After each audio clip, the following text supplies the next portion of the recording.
Сайн байцгаана уу та бүхэндээ энэ өдрийн мэндийг хүргэе. Спортив брендийн зүгээс Tranga Alp загварыг танилцуулахад бэлэн болсон байна. За Alp загварын маань үндсэн материал бол арьсан, бат бөх эдлэгээтэй усны нөлөө эсэргүүцдэг материалаар хийгдсэн байгаа.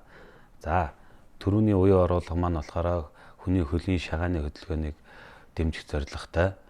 Одоо сууж босоход суухад эдгээр төрүүтэй гутал их нухаа төгшөг байдаг бол тэрийг асуудлыг шийдэж ийм уян оруулга хийж өгсөн байгаа.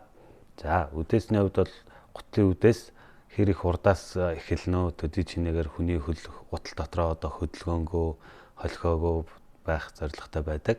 Сүмсцэм тийм эвтэйхэн байх нь шүү дээ. За бүтэн тойрсон юм эрзэний хамгаалт байгаа их бие тойрсон. Энэ эрзэний хамгаалт маань болохоор хад чулуу эрмэгтэй зүйлд гутлыг өөрийг нь хамгаалах буюу таны хөлийг гадны нөлөөнөөс хамгаалах зорилготоор хийж гисэн юм сайжруулсан эрзэн байгаа. За ард талд бол компани буюу бидний хэлдгээр муурын юмс хадаасны хувь нэмэлтээр хийгдэж өгсөн. Өсгийндээ болохоор дөргөл буруулах зөөлөвч эрзэнийг бас дахин нэмж оруулж өгсөн байгаа. За улны хувьд бол бибрамолтай. Бибрамол нь бол хөлддгөө, зарцдгөө.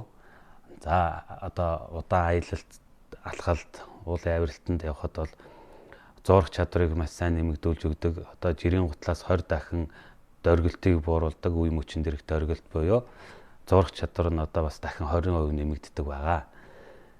За доторлогооны хувьд усны хамгаалттай, ус чигний хамгаалттай гадагшаагаа амьсгалж хүнийг удаан аялал алхалтанд явхад хөлийг хуураа байх зорилттой тийм доторлогоогоор хийгдсэн байдаг. Жингийн хувьд бол энэ гутал маань 790 г жинтэй.